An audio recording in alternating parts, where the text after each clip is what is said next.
Hi everyone, welcome back to our channel tutors JE. और कैसे हो आप सब लोग यार? आई होप कि सब लोग एकदम बढ़िया होंगे और सब एकदम बढ़िया से पढ़ाई कर रहे होंगे। बढ़िया से सब लोग काइनेमैटिक्स की प्रॉब्लम सॉल्व कर रहे होंगे और काइनेमैटिक्स के वीडियोस जितने भी हमने पिछले बार तक डाली, शायद 4 लेक्चर डाल लिए, वो चारों लेक्चर आपने बढ़िया तरीके से देख लिए होंगे और उस पर जितने भी सवाल आपने देखे हैं वो सारे सॉल्व कर पा रहे होंगे। नहीं कर पा रहे हो तो यार मेरे से कमेंट में पूछ लो, मेरे को इंस्टाग्राम पे पूछ लो, इसी पे पूछ सकते हो। और कुछ तो मैं यूज करता नहीं हूँ। और कमेंट में डाल दो, मैं जरूर पक्के से रिप्लाई करूंगा। वैसे तो वीडियो में मैंने अच्छा खासा कॉन्सेप्ट कवर कर लिया है, अगर फिर भी कुछ अटक रहा है तो तुम मुझसे पूछ सकते हो डायरेक्टली, मैं पक्के से आंसर दूंगा। ठीक है, तो यार आज हम जो है बहुत इंपॉर्टेंट लेक्चर कवर करने वाले हैं। बहुत इंपॉर्टेंट है, एडवांस ओरिएंटेड है प्रॉपरली। अच्छा खासा एडवांस का पार्ट जो है वो इसी से आता है। मेंस में इतना ज्यादा कुछ नहीं पूछा जाता, लेकिन अगर एडवांस में सवाल बना काइनेमैटिक्स पे तो वो इसी के ऊपर बनेगा। काइनेमैटिक्स का सारे ये चैप्टर इधर आज जो हम करने वाले हैं ना, आज जो हम करने वाले हैं इस लेक्चर में, ये काइनेमैटिक्स का प्रॉपर है।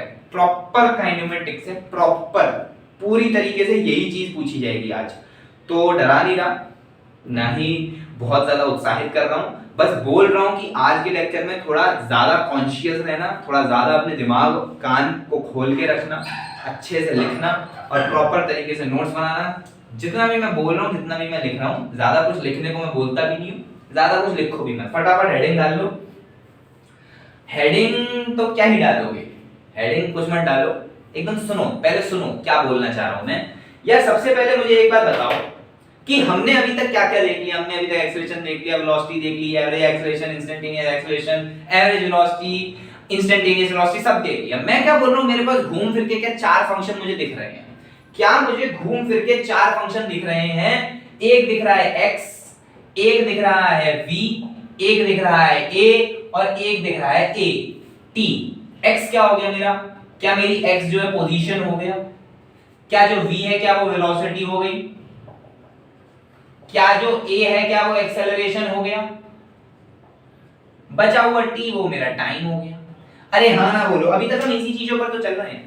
अभी तक हम इसी 4 चीजों पर तो चल रहे हैं। हम चल रहे हैं x पे, v पे, a पे और t पे, पोजीशन, वेलोसिटी, एक्सेलरेशन और टाइम। हम इन 4 चीजों पर ही चल रहे हैं। अभी तक हमने इनसे ज्यादा कुछ देखा नहीं, कम कुछ देखा नहीं, बस इतनी 4 चीजों पर हम चल रहे हैं। ठीक है, अब बात ये है कि मैं क्या चाह रहा हूं। मैं ये चाह रहा हूं कि जो तेरा x, v, a और t, इन चारों को भी आपस में रिलेट किया जा सकता है, ये बताना मैं तुमको चाह रहा हूं।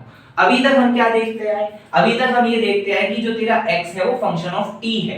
जैसे एग्जांपल देख, हमने देखा x t² + 2t + 3 है, x जो है वो t³ + 3t है, x जो है वो t + 2 है।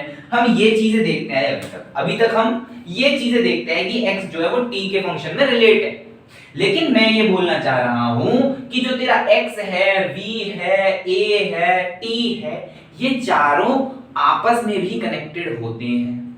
ये चारों आपस में भी रिलेटेड होते हैं। जैसे कि तू x as a function of v भी लिख सकता है, x as a function of v भी लिख सकता है, a as a function of x भी लिख सकता है, v as a function of a भी लिख सकता है, x as a function of t भी लिख सकता है, जो तू लिखा ही हुआ है।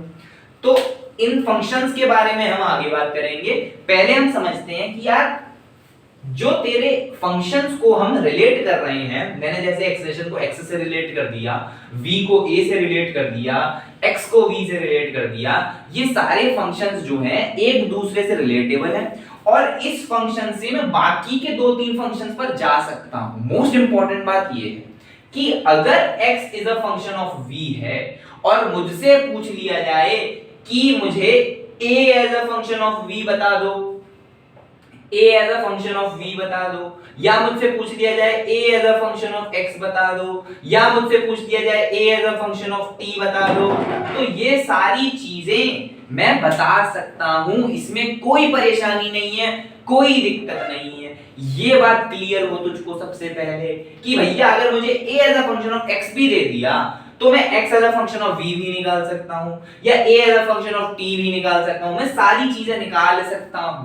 मैं सारी चीजें निकाल सकता हूं एक दूसरे को कन्वर्ट करके, एक दूसरे को इंटरचेंज करके, एक दूसरे को रिलेट करके। ये बात समझ। अब जैसे जैसे लेक्चर कंप्लीट होता जाएगा तुझे समझ में आने लग जाएंगी कि चीजें किस तरीके से सॉल्व होंगी और किस तरीके से उनको हमें सॉल्व करना है। ठीक है, अब जैसे एक आध दो सवाल देख, तब तुझे और क्लियर होगा। जैसे अब देख पहला सवाल मैंने तुझको बोला कि पहला है v is equals to 2x, ये तुझे गिवन है।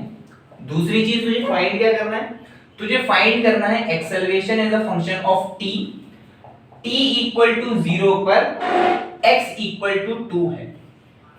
ठीक, तुझे गिवन क्या है, गिवन है v is equal to 2x। तो क्या तुझको जो गिवन है, क्या तुझको जो गिवन है वो v as a function of x है? क्या तुझको जो गिवन है वो v as a function of x है? अब अगर v as a function of x given है और तुझको निकालना क्या है, निकालना है तुझको a as a function of t। निकालना क्या है तुझको, तुझको निकालना है a as a function of t। कैसे करेंगे सर, सर कैसे करेंगे, सर कैसे करेंगे? तो अब सवाल से हटके मैं तुझे पहले दो तीन चीजें बताता हूं। सवाल को तो तू कर लेगा, दो तीन चीजें अब देख। हम क्या जानते हैं, हम जानते हैं v जो है वो dx by dt होता है। अरे होता है कि नहीं होता है? अरे हाँ ना बोलो यार, हाँ ना बोलो, बस सुनते रहो। क्या acceleration is equals to dv by dt होता है? अरे हाँ ना बोल यार, अरे हाँ ना बोल यार। क्या इसी को हम d2x by dt स्क्वायर लिख सकते हैं क्या? अरे हाँ ना बोल यार, लिख सकते हैं कि नहीं लिख सकते हैं? बहुत बढ़िया। क्या acceleration v dv by dx भी तो होता है? क्या acceleration v dv by dx भी तो होता है? ये भी तो होता है यार, ये भी तो होता है, ये सब हम पढ़ चुके हैं। अब देख, ये फंक्शन जो है, ये फंक्शन जो है ये कैसे आता है ये मैं तुझको बताता हूं। ये इंपॉर्टेंट फंक्शन है, ये काफी इंपॉर्टेंट है, काफी इंपॉर्टेंट, काफी इंपॉर्टेंट। अब ये आता कैसे है मैं तुझको बताता हूं। पहले देख, एक्सेलरेशन को हम क्या जानते हैं, हम एक्सेलरेशन को जानते हैं कि dv by dt होता है। ठीक है, एक्सेलरेशन को ये तो हम जानते हैं dv by dt होता है, मैं तुझको बताया हूं पिछले लेक्चर में। एक्सेलरेशन जो है वो dv by dt होता है। मैं क्या बोल रहा हूं, मैं बोल रहा हूं कि हमने इसको dx से मल्टीप्लाई करा, dx से डिवाइड करा। ये तो मेरे हाथ में है, मल्टीप्लाई डिवाइड करना मेरे हाथ में है। मैंने क्या करा, मैंने dx से मल्टीप्लाई किया और dx से डिवाइड किया। अब मैंने बोला कि यार ओ हो, ये बढ़िया चीज हो गया, ये बढ़िया चीज हो गया। यहां पे क्या मैं dx by dt को एक तरफ लिख लूं और क्या dv by dx को एक तरफ लिख लूं? अरे ये तो मेरे हाथ में है ना, ये तो मेरे हाथ में है ना कि मैंने dx by dt को एक तरफ लिखा और मैंने dv by dx को एक तरफ लिखा। अब खुद सुन, क्या dx by dt v होता है? अरे हाँ ना बोल, अरे सर ये तो ऊपर ही लिखा है। क्या dx by dt v होता है? क्या dx by dt v होता है? अगर dx by dt v होता है तो क्या v dv by dx मेरा एक्सेलरेशन हुआ कि नहीं हुआ? क्या acceleration v dv by dx हुआ कि नहीं हुआ? अरे आया कि नहीं आया? अरे समझ आया कि नहीं आया? कुछ नहीं, बहुत सिंपल तरीके से किया है। एक्सेलरेशन dv by dt होता है, ये तो मैं जानता ही हूं, ये तो मैंने तुझको बताया ही है। लेकिन लेकिन लेकिन क्योंकि मुझे dv by dt नहीं चाहिए, मुझे थोड़ा अलग चाहिए, मुझे थोड़ा अलग चाहिए, मुझे x को भी लाना है, मुझे x को भी लाना है। तो मैंने क्या करा, dx से मल्टीप्लाई करा, dx से डिवाइड कर दिया। तो मेरे हाथ में, ये तो मैं कर सकता हूं। dx से मल्टीप्लाई किया, dx से डिवाइड किया। अब खुद देख, dx by dt को मैं एक तरफ लिख लेता हूं और dv by dx को मैं एक तरफ लिख लेता हूं। जैसे ही मैंने ये करा तो क्या dx by dt v हो गया? अरे हाँ ना बोल, क्या dx by dt v हो गया? वो तो होता ही है, देख पहली लाइन पे यही लिखा है। अगर dx by dt v हो गया तो क्या फिर v dv by dx हो गया मेरा एक्सेलरेशन? क्या acceleration v dv by dx हुआ? अरे हाँ ना बोल यार, हो गया कि नहीं हो गया? अब समझ में आया कि acceleration v dv by dx कैसे होता है? बहुत बढ़िया, बहुत बढ़िया, मजा आ गया, मजा आ गया, मजा आ गया। ठीक, चलिए अब एक बात और बताइए, अब एक बात और बताइए। अब की जो बात है वो ये है कि हम क्या इनको इंटीग्रेशन के फॉर्म में भी लिख सकते हैं? क्या हम इनको इंटीग्रेशन की फॉर्म में भी लिख सकते हैं, जैसे कि हमने इसको लिखा v equal to dx by dt, तो क्या मैं इसको v dt equal to dx और इसका इंटीग्रेशन लिख सकता हूं? सोच समझ के बोल। क्या मैंने क्या किया, मैंने dt को इस तरफ भेजा और dx को इधर रहने दिया और फिर इंटीग्रेट करा, तो क्या मतलब हुआ, क्या v dt equal to dx हुआ? क्या उसका इंटीग्रेशन करने से मेरे को चीजें मिल जाएंगी, क्या चीजें सॉर्टेड रहेंगी? ऐसे ही मैं इधर करता हूं, क्या a dt equal to dv हुआ, इसका इंटीग्रेट करूंगा तो भी मेरे को काम बन जाएगा। इसके बाद जैसे कि लिखा है मेरा a v dv by dx, तो a dx equal to v dv लिख सकता हूं क्या, और फिर इंटीग्रेट कर सकता हूं। a dx equal to v dv लिख सकता हूं, फिर इंटीग्रेट कर सकता हूं। क्या चीजें बैलेंस्ड रहेंगी, क्या चीजें सॉर्टेड रहेंगी? अरे हाँ ना बोल यार, बहुत बढ़िया बहुत बढ़िया। अब हमारे पास घूम फिर करके 1 2 3 एक्सप्रेशन इधर हुए, 1 2 3 एक्सप्रेशन इधर हुए। इन 6 एक्सप्रेशन के अलावा हमें कुछ भी यूज नहीं करना, इन 6 ही चीजों का यूज करना है हमें पूरी काइनेमेटिक्स में। इन 6 चीजों का यूज करना है पूरी काइनेमेटिक्स में और कुछ नहीं करना। पूरी काइनेमेटिक्स में बस इन 6 चीजों का यूज करना है और कुछ भी नहीं करना। बस इन 6 चीजों पर कमांड है तो तुम सवाल बना लोगे। अब वापस आ सवाल, इसको मैं लिखा रहने देता हूं क्योंकि इसी का यूज करना है, इसको लिखा रहने देता हूं। अब वापस आ उस पर, अब आ इस पर। अरे सर ये कैसे होगा sir? Sir v as a function of x दिया है और एक्सेलरेशन पूछ रहा है as a function of time, sir ये कैसे होगा? सर ये कैसे होगा? तो सर मुश्किल है।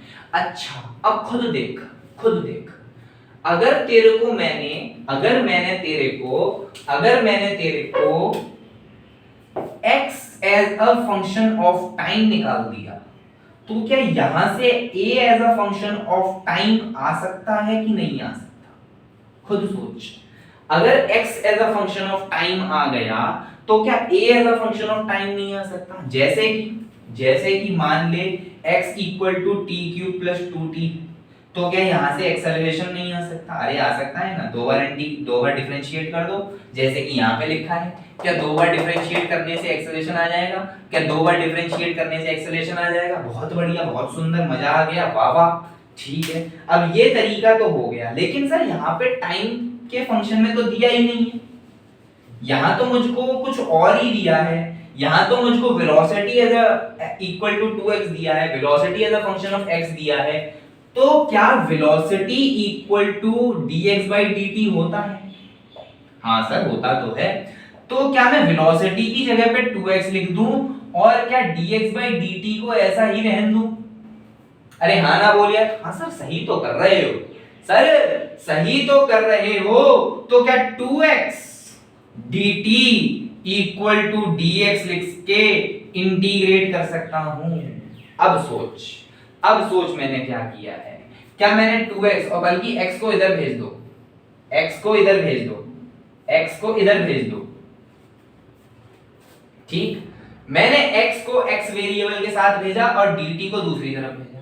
मैंने x को दूसरी तरफ भेजा। क्यों भाई x को इधर क्यों भेजा? x को इधर क्यों भेजा? क्योंकि मेरा इधर x वेरिएबल है ना, x वेरिएबल है तो उसके साथ x को ही रखूंगा। इधर t वेरिएबल है तो t रखता, लेकिन t असल में है नहीं तो मेरा काम वहां भी नहीं है। ठीक है, बहुत बढ़िया। अब इसको इंटीग्रेट करो। इंटीग्रेट करना आप लोग सीख चुके हो बेसिक मैथमेटिक्स में, उसकी प्लेलिस्ट आपको डिस्क्रिप्शन में मिल जाएगी, नहीं तो आप चैनल पे जाके भी देख सकते हो। ठीक है, बहुत बढ़िया। अब देख मैंने तेरे को कंडीशन क्या दी है। मैंने बोला कि अगर t 0 है तो x इक्वल टू 2 है। t 0 है तो x इक्वल टू 2 है। t 0 है तो x इक्वल टू 2 है। t 0 है तो x इक्वल टू 2 है। t है तो x इक्वल टू x है। लिमिट देख कैसे रखी है। लिमिट t 0 है तो x इक्वल टू 2 है, t है तो x इक्वल टू x है। बहुत बेहतरीन। अब इसको इंटीग्रेट करेंगे तो 2t आ जाएगा इधर से। इसको इंटीग्रेट करेंगे तो log x x upon 2, log x x upon 2, log x x upon 2। बहुत बढ़िया। अब इसको सॉल्व करेंगे तो क्या आ जाएगा? सॉल्व करेंगे तो आ जाएगा e की power 2t equal to x by 2, x equal to 2e की power 2t, x equal to 2e की पावर 2t। बहुत बढ़िया। अरे भैया लॉग है ना, ये लॉग लॉग बेस ई, लॉग बेस ई, तो ई की पावर उधर भेजी, ई को इधर भेजा तो ई की पावर में 2t आ गया, यहाँ पे हुआ x अपॉन 2, 2 का मल्टीप्लाई कर दिया x आ गया क्या? अरे हाँ ना बोलो यार, अरे x आया कि नहीं आया? अगर x as a function of time t आ गया तो क्या acceleration as a function of time t नहीं आ सकता? अरे मैंने x as a function of time t लिख दिया, तो क्या acceleration as a function of time t नहीं लिखा जा सकता? अरे बिल्कुल लिखा जा सकता है। तो x से a पर आना है तो क्या दो बार डिफरेंशिएट कर दूं? क्या वेलोसिटी कितनी आ गई 4e2t, और एक्सेलरेशन कितना आ गया? एक्सेलरेशन आ गया 8e2t। खत्म आंसर, आंसर आंसर आंसर। भाई x इक्वल टू 2e की पावर 2t था, मैंने एक बार डिफरेंशिएट किया विद रिस्पेक्ट टू टाइम, तो क्या वेलोसिटी मिल जाएगी, और वेलोसिटी कितनी आ जाएगी 4e की पावर 2t। क्या ऐसे ही एक और बार डिफरेंशिएट करने से dv by dt करने से क्या एक्सेलरेशन मिल जाएगा, और एक्सेलरेशन 8e की पावर 2t आ जाएगा। बहुत बेहतरीन, मजा आ गया, वाह। एक और सवाल, एक और सवाल, एक और सवाल, बेहतरीन सा सुंदर सा देखते हैं सर, बिल्कुल देखते हैं।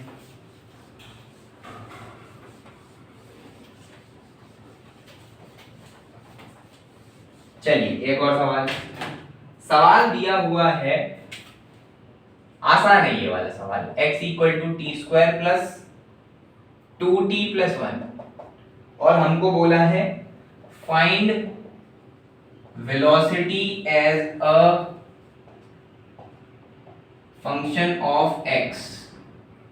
समझ रहे हैं, हमें बताना है velocity as a function of x, हमें बताना है velocity as a function of x। हमें दिया क्या? हमें दिया है x इक्वल x as a function of time t, बहुत बढ़िया, x as a function of time t दिया हुआ है, हमें दिया हुआ है x as a function of time t, और पूछ रहा है velocity as a function of x। तो क्या कर सकते हैं भैया, ऐसा कर सकते हैं ना, ऐसा कर सकते हैं कि आप ऐसा करो, इससे निकाल लो velocity as a function of time t, और इन दोनों में से t को एलिमिनेट कर दो। अरे कर सकते हैं कि नहीं कर सकते हैं भाई? x as a function of time t है, v as a function of time t है, t को एलिमिनेट कर दो, x as a function of v आ जाएगा, या v as a function of x आ जाएगा, जो भी पूछ रहा है। ठीक है, देखो कैसे करेंगे, कैसे करेंगे। क्या x equal to t square plus 2t plus 1 given है, तो क्या velocity equal to 2t plus 2 हो गई, velocity as a function of 2t plus 2 हो गई, velocity as a function of velocity is equals to 2t plus 2 हो गई। तो क्या यहां से time is equals to v minus 2 upon 2 हो गया? अरे देख के बोल, अरे जोर से बोल, अरे आराम से बोल, अरे समझ के बोल। क्या t equal to v minus 2 upon 2 हो गया? v minus 2 upon 2। अब इसको क्या करो, इस t को इस x के एक्सप्रेशन में रख दो, इस t को इस x के एक्सप्रेशन में रख दो, तो क्या हो जाएगा, x is equals to v minus 2 upon 2 का square plus 2 into v minus 2 upon 2 plus 1, and this is the answer, this is the answer. मुश्किल था, हाँ लग रहा होगा, शुरुआत में थोड़ा मुश्किल लग रहा होगा, बिल्कुल मैं मान सकता हूँ मुश्किल लग रहा होगा, लेकिन जैसे मैं तुम्हारे सामने पूरे 30 फंक्शन रख दूंगा, फिर तुम्हें सिर्फ तुम्हारा होमवर्क होगा वो, आज पहली बार YouTube पर कोई टीचर तुम्हें होमवर्क दे रहा है लाइव। ठीक है, तो तुम्हें करना क्या है इस सवाल में, तुमको दिया गया x as a function of time t, और तुमको बोला गया कि तुम्हें v as a function of x निकालना है। तो कैसे निकालोगे, तुमने x as a function of time t तो है तुम्हारे पास, तुमने v as a function of time t निकाला, जैसे ही तुमने v as a function of time t निकाला तो फिर तुमने टाइम को एलिमिनेट कर दिया, टाइम को एलिमिनेट कर दिया, टाइम एलिमिनेट हुआ तो तुमने t v 2 upon 2 को यहां पे रख दिया, बन गया आंसर, खत्म। कुछ नहीं करना, बहुत सिंपल है। एक और सवाल देख, एक और सवाल देख,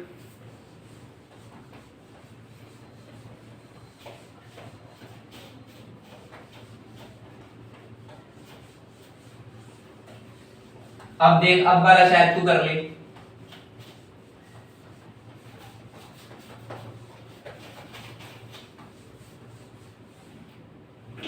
देख एक्सेलरेशन दिया है v स्क्वायर और बोला गया है at x equal to 0 v equal to 2 और फिर बोला गया है find v as a function of x। सवाल समझ acceleration as a function of v दिया है। क्या दिया है? Acceleration as a function of v दिया है। एक्सेलरेशन बोला गया है कि एक्सेलरेशन v स्क्वायर है, एक्सेलरेशन v स्क्वायर है और आपको जो है x इक्वल टू 0 पे v इक्वल टू 2 दिया है। x इक्वल टू 0 पर v इक्वल टू 2 दिया हुआ है और आपको बोला जा रहा है कि आपको v as a function of x निकालना है। आपको v as a function of x निकालना है। तो कैसे निकालेंगे यार? अब खुद देखो, खुद समझो, इस बात को फील करो कि a, v और x तीनों की जरूरत है इस सवाल। a, v और x, a, v और x तीनों की जरूरत है। तो इन 6 में से ऐसा कौन सा एक्सप्रेशन है जो मुझे तीनों चीजें लाके दे सकता है? भाई यही तो है, इसके अलावा तो कुछ है नहीं। अगर इंटीग्रेशन करना होगा तो वो भी मैं समझ जाऊंगा कि इंटीग्रेट करने की जरूरत है, लेकिन सबसे इंपॉर्टेंट जो एक्सप्रेशन है, क्या उसकी इधर जरूरत पड़ेगी? क्योंकि इसमें एक्सेलरेशन भी है, v भी और x भी है। फटाफट आ जाओ यहाँ पर, फटाफट आ जाओ यहाँ पर। अब इसको करो। हमें दिया गया है acceleration equal to v square, हमसे पूछा गया है v as a function of x। कैसे करें? एक्सेलरेशन को v स्क्वायर लिख सकते, इस फंक्शन का यूज कर सकते हैं, a equal to v dv by dx। कर सकते हैं कि नहीं कर सकते हैं? a equal to v dv by dx। तो एक्सेलरेशन की जगह v स्क्वायर लिखते हैं। क्या लिखते हैं? एक्सेलरेशन की जगह v square equal to v dv by dx लिख दिया मैंने। Acceleration equal to v dv by dx रख दिया मैंने। अब देख, एक v से एक v कट गया, अरे कट गया ना, एक v से एक v कट गया और यहां पे आ गया dx equal to dv by v और अब करना है इसका इंटीग्रेशन। समझा कि नहीं समझा? समझा कि नहीं समझा? ये थोड़ी मैथ्स है। जैसे जैसे प्रैक्टिस करेगा, जैसे जैसे अच्छे सवाल करेगा, अच्छी कोचिंग से सवाल करेगा, वैसे वैसे खुद ब खुद समझता जाएगा। बहुत इजी चीज है, बहुत मुश्किल नहीं है। थोड़ा सा दिमाग खोल के रख, जो कि मैंने तेरे को स्टार्टिंग में ही बोला था कि दिमाग खोल के रखना आज के लेक्चर में, ठीक है? अब इतनी बात समझ में आ गई। मैंने v को नीचे v के पास भेजा क्योंकि v वेरिएबल v के साथ ही तो रहेगा। अब देख लिमिट कैसे रखनी है। जब x इक्वल टू 0 है तब v इक्वल टू 2 है कि नहीं है? x इक्वल टू 0 है तो v इक्वल टू 2 है। x इक्वल टू x पे v इक्वल टू v हो जाएगा, ठीक है? अब इसको इंटीग्रेट करेंगे तो आएगा x, इसको करेंगे तो आएगा log v अपॉन 2। क्या आएगा? log v upon 2। तो v क्या आ गया? v आ गया 2 टाइम्स e की पावर x और यही मेरा आंसर है। v आ गया 2 e की पावर x, v आ गया 2 e की पावर x और यही मेरा आंसर है। यही तो पूछा था। पूछा क्या था? Velocity as a function of x, velocity as a function of x, velocity as a function of x। ये चीजें बतानी थी मुझको, ये चीजें मुझको बतानी थी। ये चीजें आप लोगों को पता होनी चाहिए, समझ में आनी चाहिए कि यार ये है असली काइनेमेटिक्स, इस तरीके से करना है। चलो और इसको जनरलाइज करते हैं, और इसको जनरलाइज करते हैं।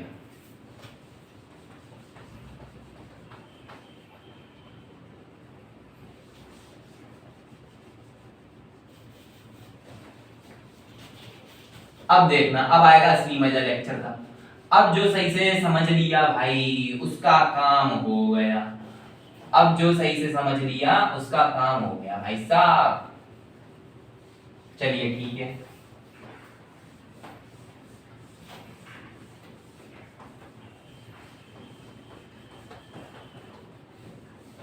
आम जे मुंडे भी नहीं खास वण दे, आम जे मुंडे भी नहीं खास वण दे। हौली हौली मेहनत दा नाम होना या, है कि नहीं भाई? धीरे धीरे मेहनत करो, अच्छे से पढ़ाई करो, अच्छे से मेहनत करो, फिर आम जे है मुंडे भी नहीं खास वण दे। चलिए देखिए हमने कौन कौन से फंक्शन देखे भैया? x v a t, position, velocity, acceleration, time.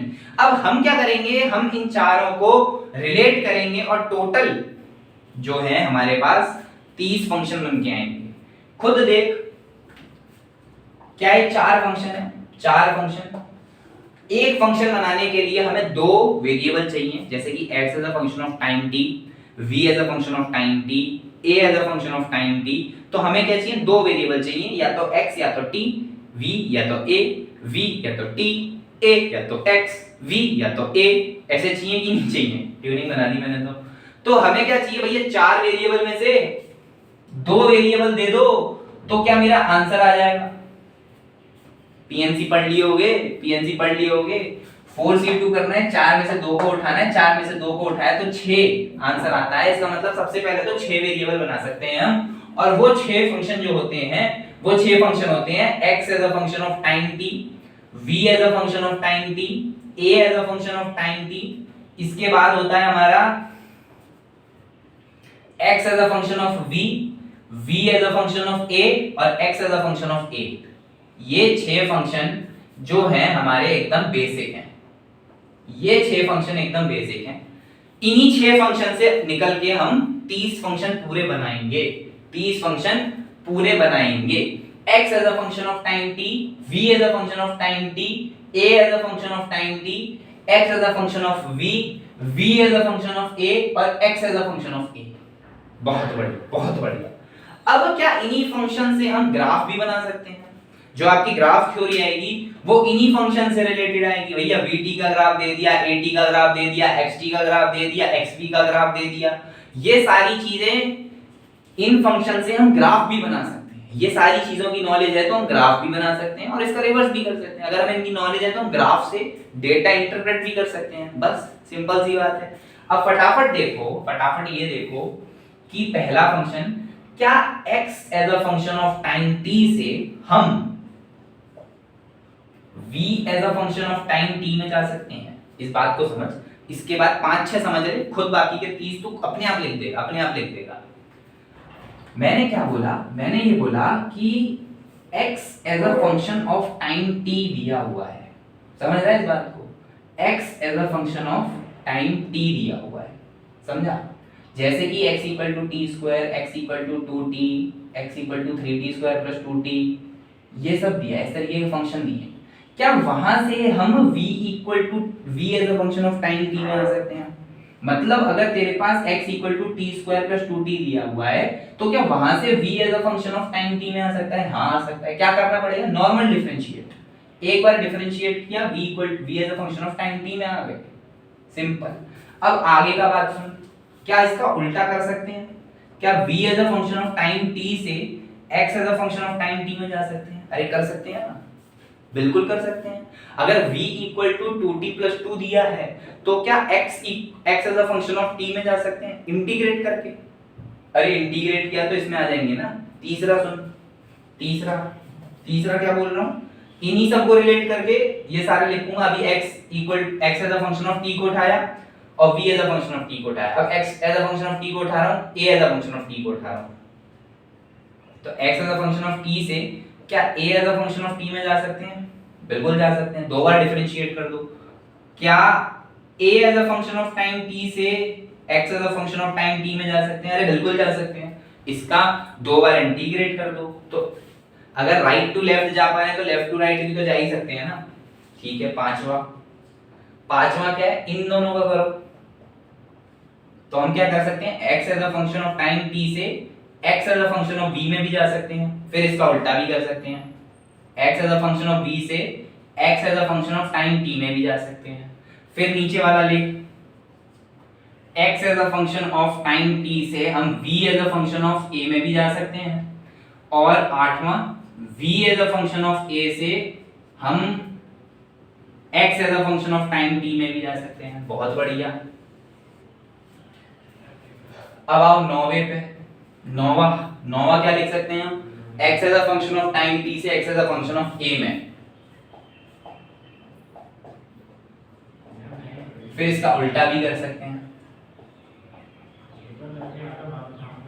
ये सब तुम्हें होमवर्क में करके लानी है, एक आध दो में बता दूंगा कि कैसे होंगे, लेकिन ये सारे तुमको होमवर्क में सोच के आने हैं कि किस तरीके से हम एक से दूसरे में जा सकते हैं, एक फंक्शन से दूसरे फंक्शन में जा सकते हैं। ये तुमको सोच के आना है।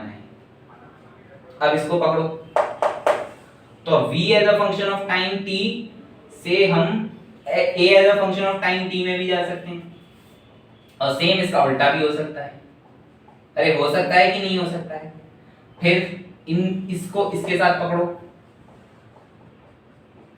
v as a function of time t से x as a function of v में भी जा सकते हैं, और x as a function of v से v as a function of time t में भी जा सकते हैं। 15 रिलेशन बन भी गए देखो।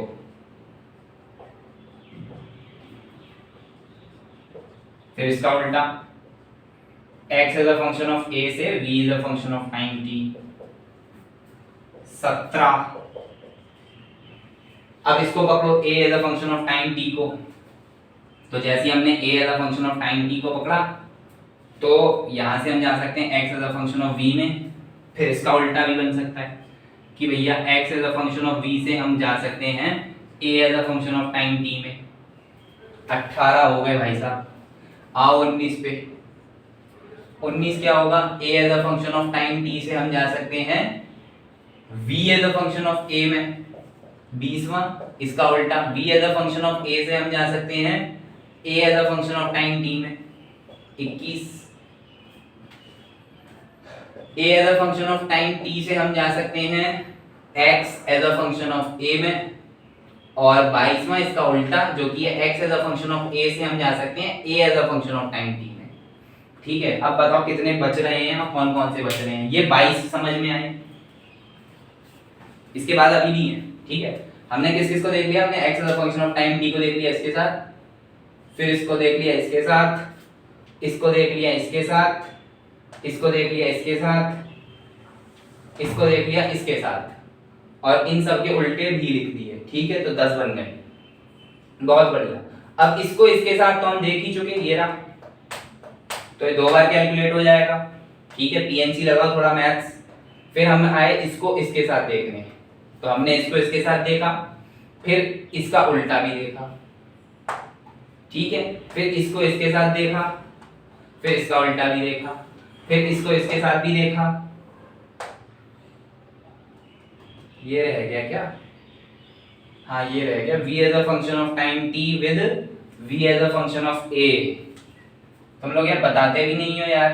v as a function of time t को हम v as a function of a में भी लिख सकते हैं, और v as a function of a को वापस से रिवर्स करके हम v as a function of time t में भी लिख सकते हैं। अरे हाँ ना बोलो यार, हाँ ना बोलो, बोलते रहो बस। ठीक है, इसके बाद हम v as a function of time t को x as a function of a में भी लिख सकते हैं, और इसका उल्टा भी लिख सकते हैं। बहुत बेहतरीन। अब आओ a as a function of time t को v as a function of time t में तो लिख ही दिया ये, और a as a function of time t को x as a function of time t में भी लिख दिया।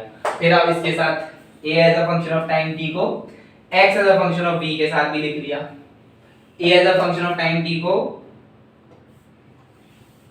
v as a function of a के साथ भी लिख दिया, और a as a function of time t को x as a function of a के साथ भी लिख दिया। ठीक है, तो ये है हमारे। इसके अलावा और कौन कौन से बन सकते हैं? और कुछ रह रहे हैं क्या, या हो गए लगभग सब? 24 और 6 30 हो गए ना।